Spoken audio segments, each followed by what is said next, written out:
I want you to put your hands together. There goes to the neighborhood. There goes to the neighborhood. And welcome him to the stage. Big round of applause. There goes to the neighborhood. Welcome back to episode 32 of the SmokeScreen podcast. I am your co-host. I forgot. Damn it.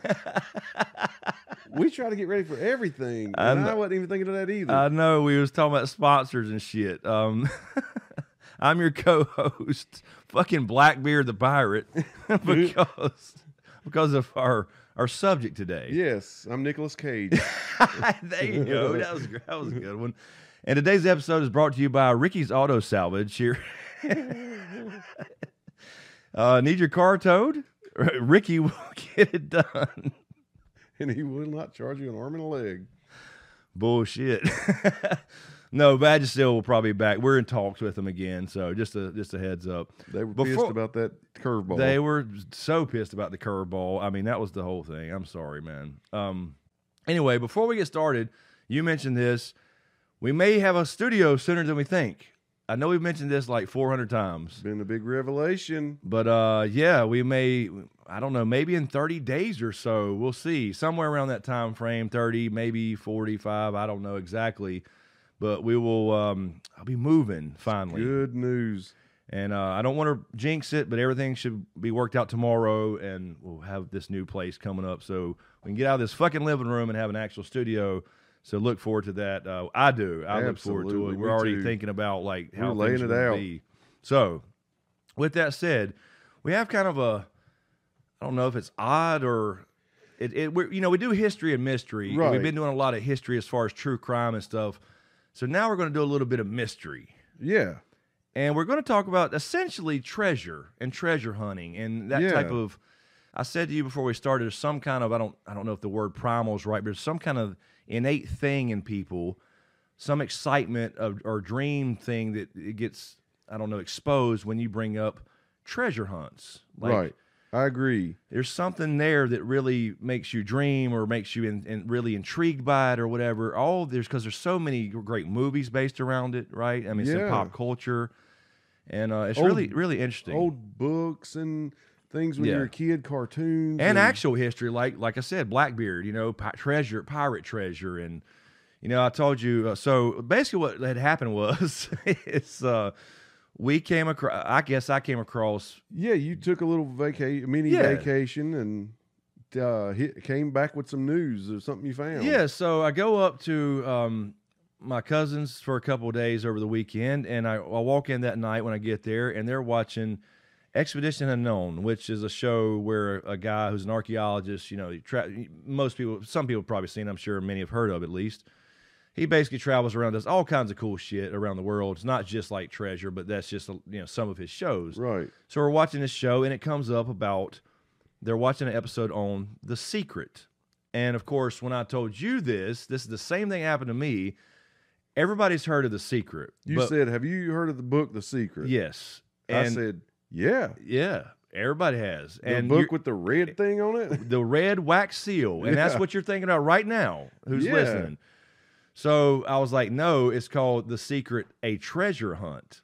And that essentially got me intrigued because they were watching this episode, and then he kind of gives me and I think I may have heard of it, but again, I've always associated The Secret with that book, with the red thing. Right.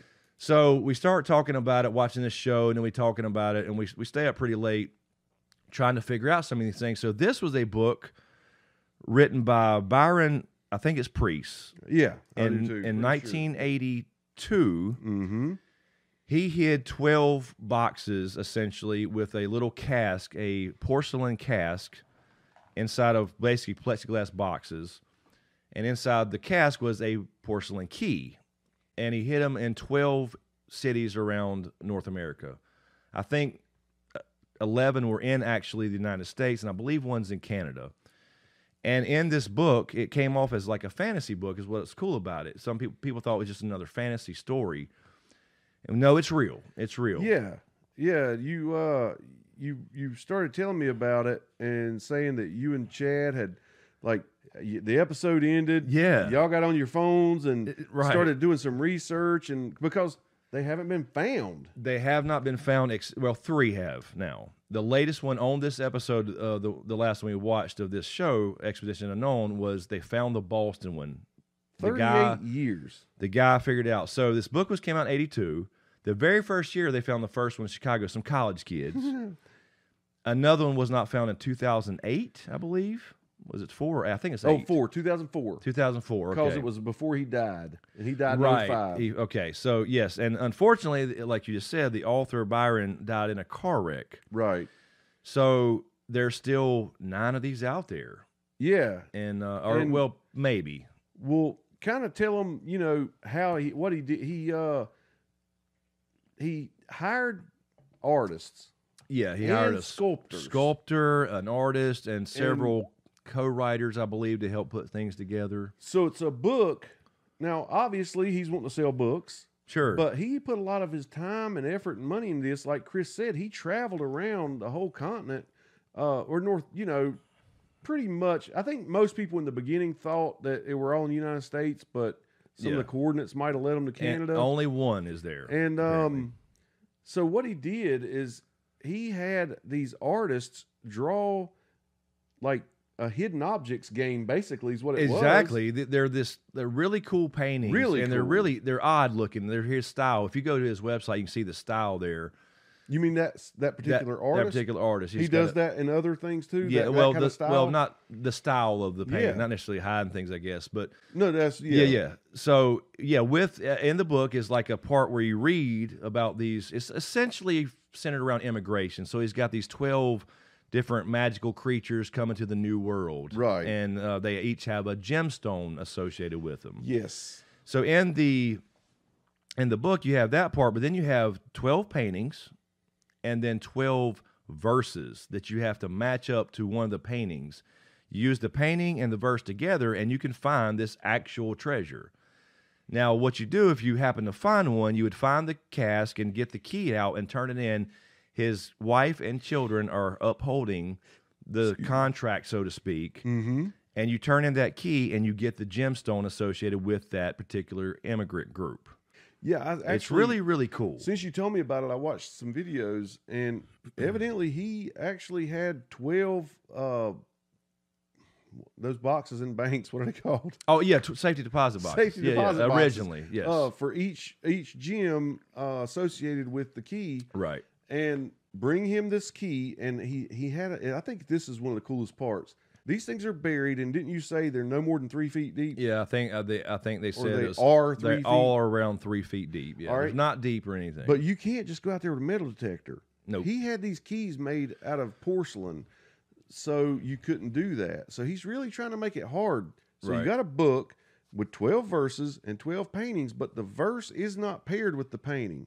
You have to figure all that out. Right, which one goes with which? Which goes with which, to figure out what city it's in, and then when you go to the city, follow the verse. And so there's clues in each painting, and they go along with the verse to figure out the state, like you said, and the city, and you got to figure out which ones also lead you somewhere or just confirm you are where you need to be. Yeah. So it's really, really hard apparently, but not I wouldn't say super hard, because I think I figured out a lot of stuff on the first night, but of course I have today's technology. That's exactly where I was getting ready to take it. I was going to say, I bet some listeners are thinking, well, that wouldn't be too hard, once you kind of got a feel for how he writes this stuff and how the paintings work. Exactly. But think about the 80s. When you said you had to go to the library. 1982, you couldn't Google at your fingertips. You had to look at these things and go to the library to look up the meanings of some names and locations and markers, and it's really, really cool. I just thought it was really, really, it just got me intrigued and kind of back in that mode, because it brings me back to the Goonies and National Treasure and Da Vinci Code. Yep, you mentioned the Goonies right away to me. And I loved the Goonies. Like, I could still watch it once a week. Yeah, it's a good movie, because it's one of those things that goes back to what we were talking about in previous podcasts. Like, it's one of those things, it makes you dream in some way. It's not necessarily about getting rich. Dude, it's what the lottery does. It's the Absolutely. same thing. It's like we talked about geocaching. Yep. We went geocaching, did a podcast on that, and it's not about, because I'm not getting rich geocaching, it's about the adventure. Right. And so there's something really cool. And I told, I mentioned on that podcast, gold prospecting. Found a lot of gold, but it wasn't not about keeping the gold. It was about finding it and getting out there. Yeah. And that's what's really cool about, that's what he wrote it for. And I think about how not much has changed. If you think about from back in, say, the Blackbeard days, right?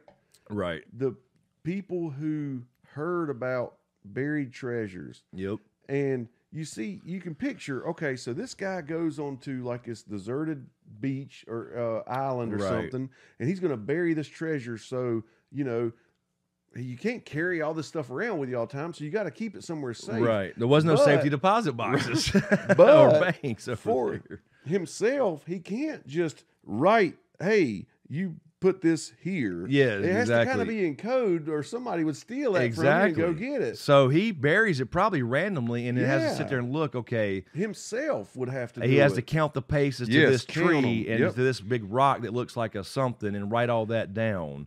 And that's probably how it started. And these legends and stories get passed down, and I don't think the passion has ever waned from generation to generation. When a kid hears about this, there's something about an adventure. There really is. It's an adventure. It's an adventure, and so that's what separates it from the lottery. And now, of course, today they're professional treasure hunters. There's so many different, treasures in the real world that's still out there. We watched that show. We talked about. We may have mentioned it before on the podcast. Cooper's Treasure. A show that it was really odd. It just, for us, it vanished. And we were like, that's really odd, because he was about to find like this Spanish galleon. I know. We were so excited. And it just quit coming on. It just quit coming on. And we were like at episode, 5, 6, maybe?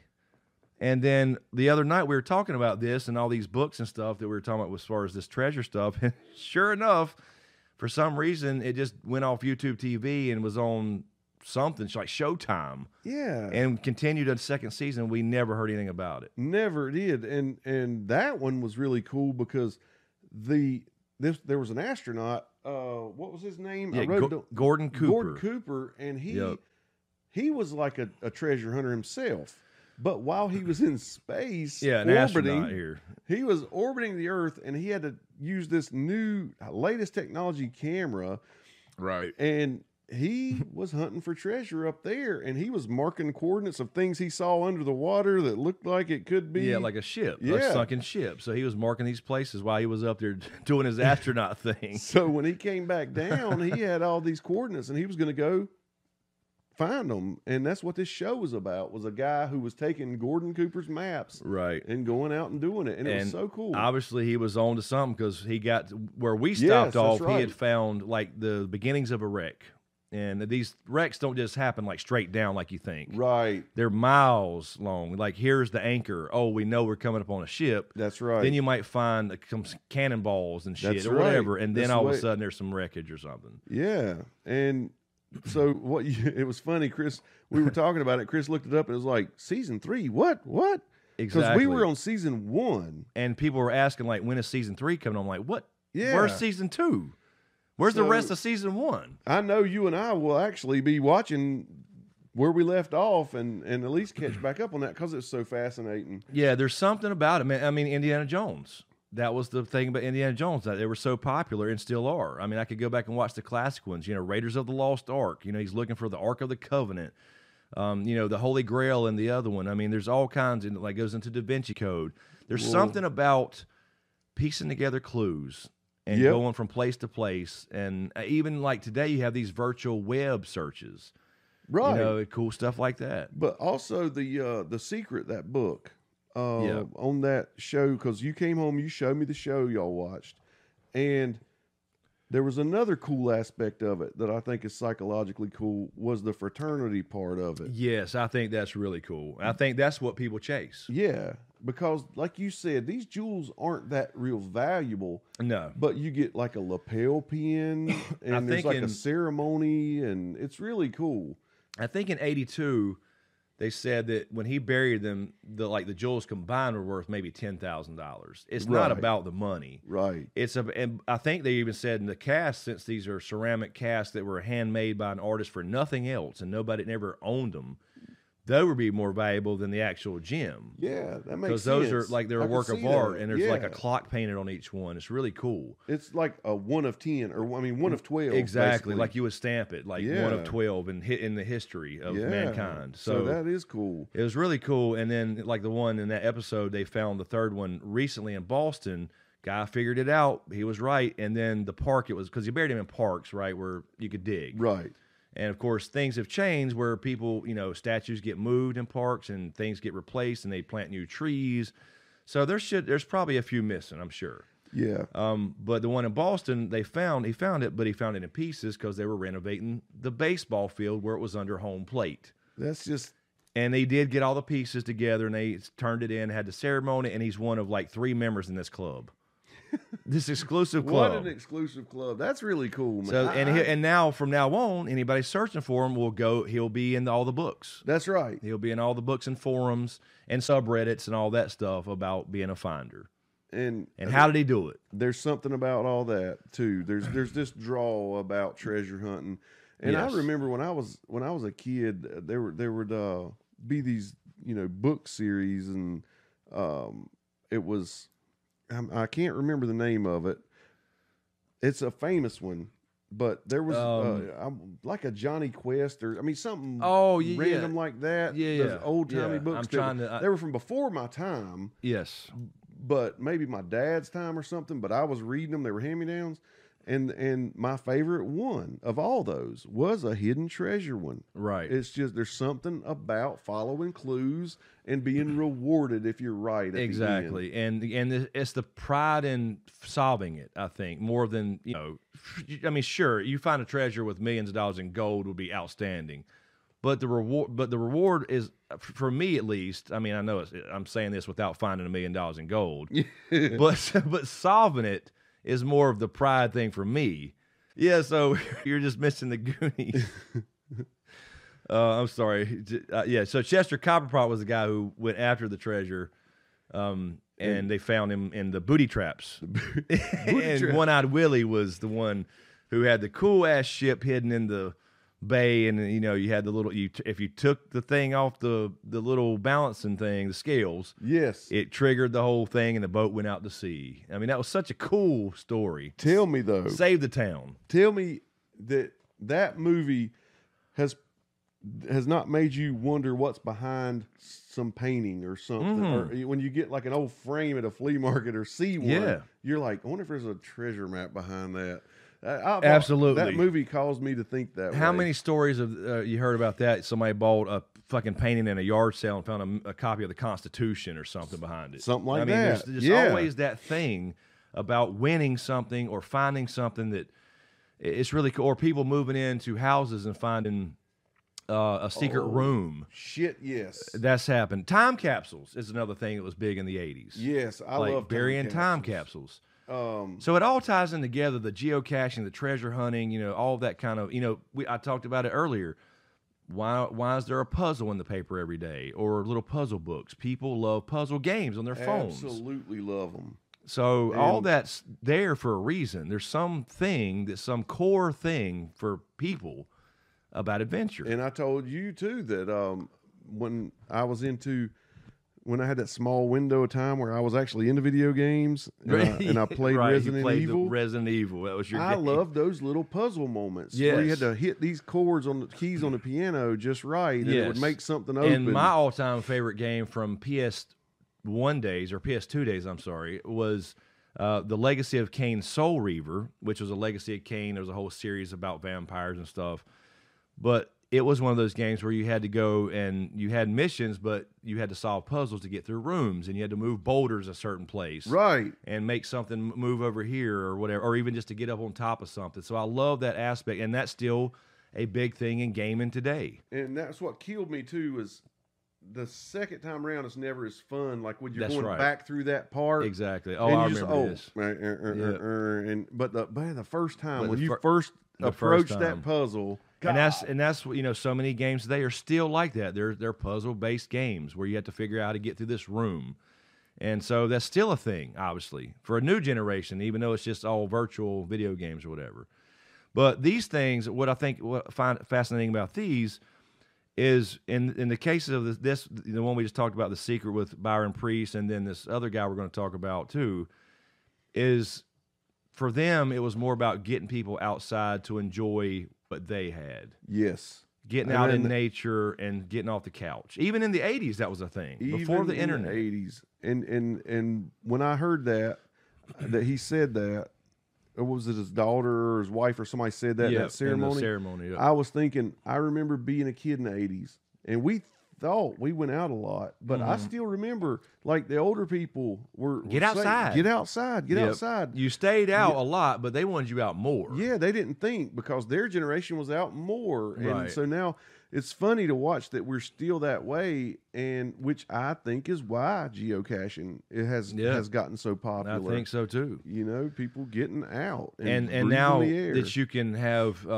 you know, if you come across some treasure story or whatever that's real, you can literally get online in your bedroom or at your computer, wherever your desk is, and figure out a lot of it with Google Earth and things like that, and researching other people's. They call them solves. I don't think anything solves until you have it in your hand. Yeah. But you know, their guesses, their clues, how what they thought about it. So it's really, really cool. I think it's probably time to bring that guy in. Yeah. So the other one that the last, I would say 2 days, 3 days, I've been on a kick and I'm trying to talk James into liking it.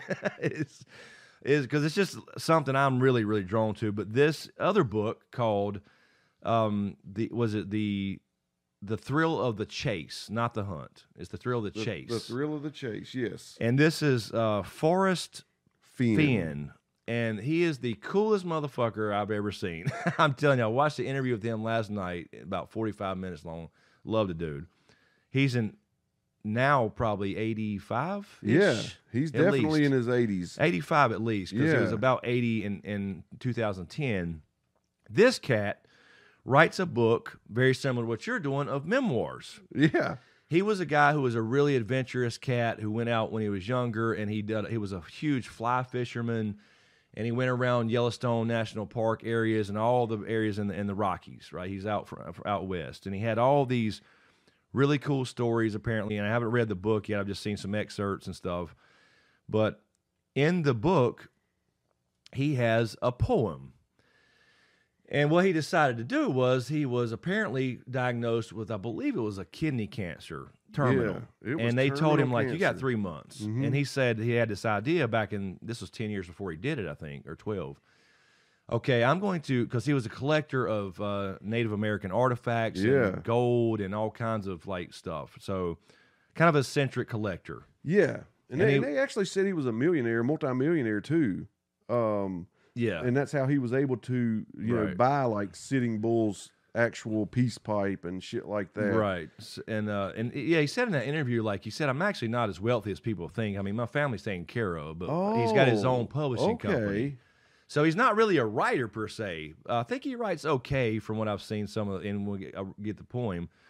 So anyway, he puts out this book. It's got all these memoirs, and you think it's just like a memoir book, but sure enough, he decided when he got sick, you know, I'm going to take some of this with me, some of this gold. We have this up on the screen. I don't know if you can see it on here good, and people obviously listening can't, but we have this box that he got. It was like I think he said it was from the old ancient Greek era. I'm not sure exactly where the box came from. So the box alone. It's a 10 by 10 wooden box. Looks really cool, carved, ornate, whatever. He puts in gold nuggets, some as heavy as a pound, big and small, gold coins, U.S. double eagles, regular eagles, some ancient foreign coins, gold coins. Yeah. Gems, rubies, diamonds, emeralds, and then a couple like Native American artifacts that he was personal to him. And there was some like little golden frog thing. I don't remember. You can see it in this picture. I saw it. Yes. Yep. And he put that in. So a lot of things. And it's worth about, what did they say, $2 million? Yep, $2 million. Vox people said, I think there was a one-of-a-kind jade carving from some dynasty or something. A couple really... like treasures in themselves, just the one little thing. And right. So didn't you say that he had a plan since he thought he was terminal? Yes. That's what I loved about this interview, man. He says The plan was I was going to take this treasure out here and put it in my hiding spot, and on my last breath, lay my body on top of it and tell you to come find me. Find my bones and walk away with the treasure. What a cool dude. And he said, well, shit, that was a good story, but that got ruined because I got better. Yeah. So- he got cured. So 10 years later, he's like, you know what? I'm going to still do it. He puts this treasure somewhere and writes this poem in this book. And he says, all you need, like he's answered so many questions about it. He won't answer like if you're right or wrong. Yeah. But he's answered so many questions about it. All you need is that poem and a good map. And that's you don't have to have any particular knowledge, history, although I don't know, some Think of it about may. that. There's So- 2 million waiting. Right. $2 million in real treasure, and it's out in the Rockies somewhere, in one of 4 states. That's because there's a map in the book that shows you could find it on this map, but it's not obviously a real clear one. It's just like I was wondering that. Okay. yeah, because the Rockies continue into Canada, but Yeah. it cuts off there. But Okay. he just says it's north of Santa Fe, which he lives, by the way, in Santa Fe. That's where George R. Martin lives, for anybody that Oh. remember. So it makes me wonder if they know each other, being writers. I But would say. he says somewhere north of Santa Fe. All you need is the map and the poem. And he said to one particular occasion, really all you need as far as like the expedition, so to speak, or the adventure, you just need a flashlight and a sandwich. So it's dude, not like up 47 miles of, because he hit it when he was 80. right. The video I watched, the Vox video, they're talking about how vast, I mean, obviously the Rockies is vast, but right. I mean, but you're searching for a 10 by 10 by 6 box exactly. in the 4 Rockies. states. And it's like, come on, man, that is literally a needle in a haystack. It absolutely is. So the odds of it, but then that's when you start kind of start using logic, like you Right, said. Okay, he's exactly. 80. He can't hike up. So I've seen some of these vlogs where people are talking about it and they think they have an idea of where it may be, and they're hiking up to these incredibly long hikes and hard up really high elevations. He said himself, I'm an 80-year-old man. I'm not gonna do that. He said, look, it took me 2 trips from the car because it was 40 pounds of gold. So it's literally a think walking about distance that. from his car where he parked. Right. To go out and back again. And he said he did it all in one afternoon. So yeah, I'm with you. It's not far off of a beaten path. Off a trail, right. Yeah. Now, like I said, when he got somewhere on a trail, I'm not saying he didn't veer off into the wilds a little bit, but it's near a trail. Yeah. Because we've got Uwharrie here. Yes. So I can kind of, in my mind, think how hard it would be to find a box. And I told you, and I was like, if you knew it was in Uwharrie, it'd be hard. That's right, even though I know it pretty good. Yeah. I mean, I'd have to remember a lot of trails, but there's lots of horse trails and hiking trails. And that's where I told you, I was like, it makes me want to fucking hide something and write a book. Right. I would go do it in Uwharrie here. Yeah. Exactly what I was dense thinking. forest, but, a lot of trails, and that would be a great place. But honestly, think about that multiplied by what? 10,000? Oh, I mean, I Lord. just can't imagine. It's crazy. So just for shits and giggles, I'll read this poem here that Yeah. old Forrest left us. Yeah. I don't know how much time left we have on this camera run. Let's I'll make see here. sure. But it's not a long We got one. 6 minutes. Okay, so let me try to 6 get it minutes, over here where I can W for see it without, sure. breaking or not being able to speak into the mic. So in this book, you can find this online or whatever, but just to give you an idea of how he says this is fairly simple and straightforward. Right. That Don't you- overthink it. Don't overthink it. As I have gone alone in there, and with my treasure bold, I can keep my secret where, and hint of riches new and old. That's the first little verse. Begin it where warm waters halt, and take it in the canyon down, not far, but too far to walk, put in below the home of Brown. Brown is capitalized. Yep. Sorry. From there, it's no place for the meek. The end is ever drawing nigh. There'll be no paddling up your creek, just heavy loads and water high. If you've been wise and found the blaze, look quickly down your quest to cease. But tarry scant with marvel gaze, just take the chest and go in peace. I love this poem, by Yeah. the way. So why is it that I must go and leave my trove for all to seek? The answer I already know. I've done it tired and now I'm weak. So hear me all and listen good. Your effort will be worth the cold. If you are brave and in the wood, I give you title to the gold. And that's it. Yeah. So by the third one, he says, take it and go. Yes. I mean, the fourth and one. he straight up says there are fourth verse. nine clues in there. Okay.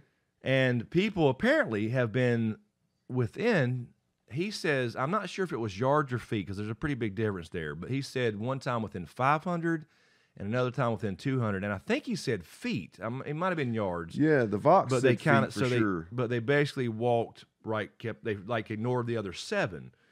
So if you first saw the first 2, which is, I know where he's confirmed this, begin at where waters halt and take it into the canyon down, you're within 500 feet. Wow. So 7 more confirm everything, like literally supposed to walk you to it.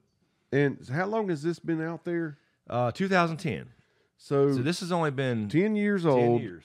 There's $2 million waiting for you out there. So if anybody listens to that, go look it up. It's there.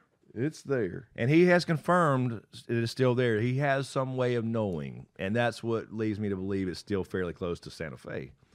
Yeah, and that's one thing I told you because, if somebody stumbled upon it or whatever, Yep. They could melt down the gold and stuff and nobody would ever know they found it. Right. But yes. the jade carving and the box itself, like you said, Yes. that's a dead giveaway. If that shows up at An auction house somewhere, Yeah. or one of those shows. What was it we were watching The at your house traveling- where they appraise things? I forgot that shit. Yeah, I love the show. I used to watch it about years I ago. just called it traveling something, but it's not that. It's God dang Yeah, it. you take your old stuff you got in Vietnam in the war, I love that or show. from Japan in World War II, and they appraise it, and they it has. We watched the guy with the Rolex, ended up being like a Yes. fucking $1 million watch or Yeah. some shit. So yeah, I mean it's out there, and there's other treasures like this too. But in the other case of the secret, there are 9 casts still out there to be found. There's one in North Carolina near us. There's one in South Carolina in Charleston. The location, the states have all been confirmed, narrowed down. I mean, and there's no question about it because you can see how they were done. You can find the things in the paintings. Right. In that case, and in this case, there's been 30,000 people sent him emails. He said. But one thing I do know is somebody has died looking for this thing. Yes, I think 3. 3? I think one's So- confirmed, but 2 are missing. So Think I think about 3. that. It's just such dense forest and grizzlies and all grizzly that. bears. Yeah. It's not but that's what goes back to, for me at least, like I get it. And when he was younger, he was stout, in good shape, all that, because he did all kinds of crazy things when that was the whole point of the memoir. And he was very, very active, obviously, but 80 years old, I mean, he even says that himself, like, how far can an 80-year-old man walk with 20 pounds each? Think about that. So Yeah. I already have my theories on it. Like, I've only known about this 3 days, and I've already been on the internet scouring videos and research. Listening to John Denver. Rocky Mountain High. Yes. John Denver. Exactly. Shit. I never thought about that. But didn't you say that people have thought, well, he might have flown in a chopper and all this? But yeah, I saw that where he was saying basically, look, because he straight up said it took me 2 trips from the car, and I did it all in one afternoon because it was too heavy. 40 pounds of gold. Gold is heavy. It's a small box, but it's heavy as shit. And so he was carrying 20 pounds at a time is the implication, or maybe some people say, well, what, he may have scouted out the location first, but Yeah. he said he knew exactly where he wanted it. that's what I It's a thought. special spot to him. I was getting ready to bring that up because you said he used to, be adventurous and go out and do all this stuff. Yep. I will guarantee you there's some little cubby hole in a rock somewhere. Not Or in the technically- wood, maybe in a tree Yeah, trunk. a big hole or something that he Yep. saw, and was like, cool, this is a great place if anybody ever wanted to hide anything. Because he And said, then he grew old and said, Yep. well, shit, I'm going to put something there. yep, and he said you don't need special tools, only a flashlight. So that implies no shovel. And it implies darkness. And implies So you have- might have to peek in a either it's tree, gonna a be hollow in a- tree, or in a hollow tree or in a small cave Yep. or something with a rock formation. Yeah, so obviously when he said take a flashlight and a sandwich, that's all you need.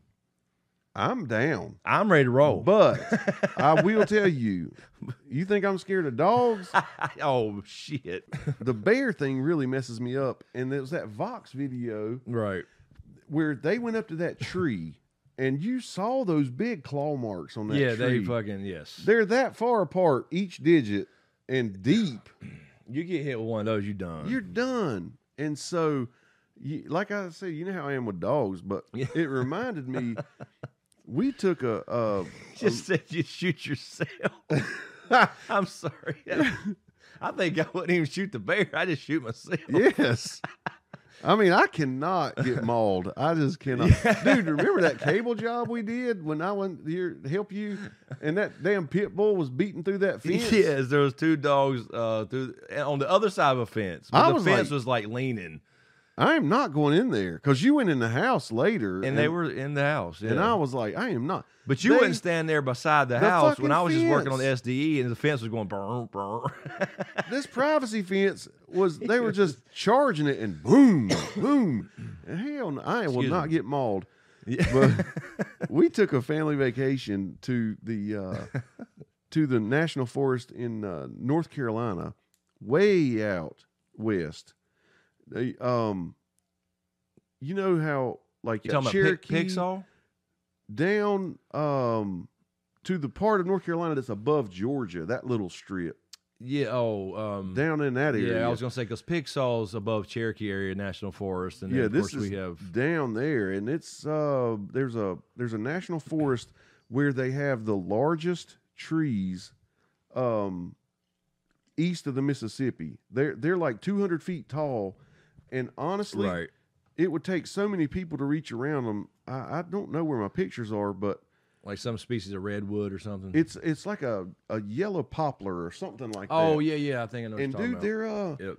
I bet you they stay that big and go 100 feet before the first limb comes out or before it tapers. Right. They're just massive. But anyway, on that trip, I started thinking, well, you know, there are bear here, but I was thinking of bobcats and everything like that. And so as we were walking, there were probably a dozen of us. I had Landon and Brooklyn in the middle. Right. And I stayed in the back because I was like, you know, they always look for weak or small or something straggling. And I had this weird feeling like any other time, James, you know, you'd be ready to run. But like I had heightened senses of the kids. Your kids. And I would dive on top of them and get mauled, you know. Right. You know, fight off a damn bear. We talked about that before, man. It's so weird. That's what changes you. It is, man. You have to be, and you can't show any fear in that moment, or they will. Damn right. You have to, like, even though you're like, I'm nervous about it. It could be a bobcat or a mountain lion or whatever. You have to be like, we're good. Because look how quiet Cat Hole is. Yeah, I mean, there could be a bobcat hiding right there around the next bend, and you would never know it, man, until it's on you. That's right. So that's the only thing. I'll go look for this treasure, but you have to prove to me that we are well armed. Yes, we would be and well have armed. A lot of bear spray. I just told you I would have a stormtrooper rack full of it. I saw this cat go out there on his own and try to go hiking up for this shit on one of these videos I pulled up, and it was like a vlogger dude. He went up so far and so high and so long alone. He had one can. Why? One can that lasts 7 seconds. Why would you? That's so crazy. Like, to me. dude, come on, man. I mean, is it worth it? Is this $2 million worth death? No. No. So, yeah, I mean, look, every time I go, like, as you know, when we go to Uwharrie, just camping here, because there are black bears up there and stuff like that, I always go armed. When I'm going in the woods. When we went gold panning, always. Yes, always. On my hip. Got to be. And But, yeah, out there, it would be a whole different sense of, like, oh, shit, there's... You know, because you're unlikely to see a black bear up there anyway, and those are a little different than fucking grizzlies. I know that's a whole different game, exactly. Man. Yes, and like you mentioned the cats, but so that's the only thing, man, because you can't carry back a box of gold with one arm and a tourniquet, not a 40-pound. Exactly. I would try. I would too. I would try. That'd be funny. You'd be so injured, you would have to hide it in another spot yourself and come back. Yeah. That's right. And that's true. That That's would true. be crazy. Now there's a whole new book and everything. Exactly. Follow the blood trail. But I think with that one, I do think from the like I said, going through that little poem and kind of getting ideas of what do people think of that area, because obviously I don't know the area. There's a lot of really cool guesses I think are wrong, but I think either way, like put in down below the home of Brown is his euphemism. You know, obviously that refers to a boat. It's around water. He was a fly fisherman. To me, that's just parking. You park right there, and then you walk. Right. You know, whatever. So, anyway, I mean, Don't give away too much. No, I don't, because I know exactly. Well, I'm just saying, No, I'm even if you're close. No, I. But hey, But everybody said that. I think. If we would go 10 times and never found it, Yep. it'd still be 10 great adventures. It absolutely would. And I think that's the whole point. You know, Yeah. it's like when I used to watch, like I mentioned, gold prospecting, and I used to do that a lot.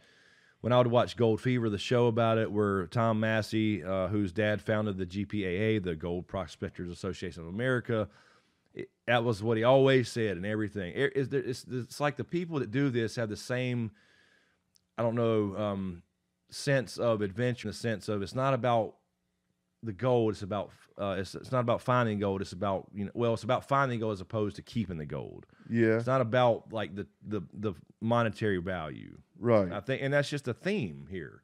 Yes. About all of these things, the books, the movies that we've all seen, that we mentioned. It's just something really cool about it, and that's why I just fell in love with geocaching. It's a simpler version, obviously, of this, but It is. because I know that I'm not going to go find money.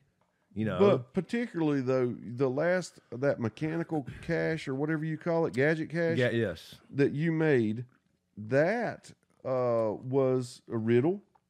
Pretty Yeah. much. I love you doing the things. I love, like we did the escape rooms for a while. Yes. Until we did them all. Yes, And that then was fun. here with the kids when they were here, we did some like a couple like shitty ones in here. I like putting together. I don't know. I puzzles. still got a picture of that bomb you made. Do you really? That was really cool. We had to leave the house while Chris prepared this escape room We did scenario. an escape room in here, And we is what come did. in, and there was a fucking bomb here with different colored wires coming. I don't know where he got the wires.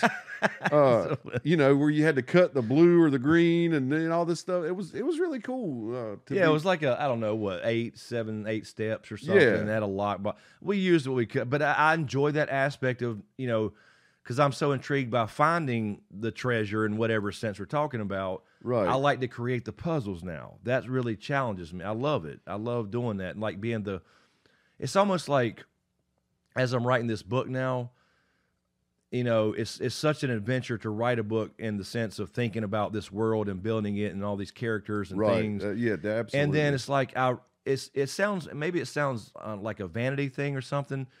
But I've thought about like one of these days, maybe on this podcast you'll interview me about my book. That's right. Does that make sense? You I don't never know. not for the fame or anything, but like just because I know the answer.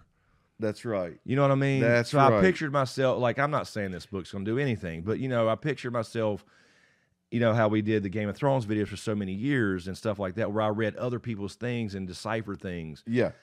Now it's mine. Now it's yours. And I think that's a It's really your cool thing. world. And it's something to be proud of. You are the source. Exactly. I'm the source. I don't have to worry about theories. And hey, dude, I can say, yeah, you're pretty close, or no, that's way off, or whatever. So. something else did just hit me that we didn't talk about. The Fountain of Youth. There was like a quest for that too. That's right. So like just people been searching for things, you know what I mean? Since the dawn of time, Yeah, I think. so- I think there's something about. I think it's almost, maybe it's some kind of primal thing that got us moving from Africa. Right. You know what I mean? Yeah. What's over that ridge? Curiosity. Now it's unknown. Curiosity can kill you, Yeah. but it can also change the world. Right. I think it boils down to something in our brain. Explorers have that gene. Yes. The treasure hunting gene in them. I think so. The pioneers, so to The speak. pioneers. Yep. There's something there that I think, goes back to some kind of thing when we flipped whatever it was from primates to homo whatever version you want, where we were, actually people thinking, bigger brains. Yep. Is something that got us moving away from each other and whatever, expanding. That's right. And it's the same. It's kind of the same principle as you look at. This is what made people dream back in the days before there was electricity. What did they have to do? They looked up. It started astrology and astronomy and sciences. And then people seeing birds fly and going, can we ever do that? That's what science is. Think about science. Everything that we are using right now to record this and talking to in our phones, and it's all because of a search, adventure. Yeah, because that's what science does. Essentially, you're figuring out a puzzle, a clue. Yeah, or some kind of riddle. Whether it's natural or man-made. Anyway. I just think it's really, really cool that there's these kind of things are still out there to do, and I like the idea. Like I said, I love that guy, this guy here. When I watched the interview, he's such a cool dude. He's like, why can't I take it with me? I don't live by rules. That's right. Rules impede freedom or something. Yeah. And it was like, man, I love this cat. I've got to watch that interview. He's a maverick. You sent me, yeah. And it's a shame that the Byron Priest is passed away. Yes. Has passed away, because I think he'd be a cool guy now. I think he so. died in his 50s in 2005 at like 52 or something. Right. So what would that make him? 67 now. So Yeah, and his wife, and kids are still honoring the thing. I think that's really cool. And the thing is the first one got found fairly quickly by 3 college kids in Chicago. Well, then he's probably thinking, well, shit, this is going to happen quick. But then another for 20 more years. Yeah. And then, number 2. Because here's the thing. They printed that book. They didn't print a second edition of that book because they thought it was over.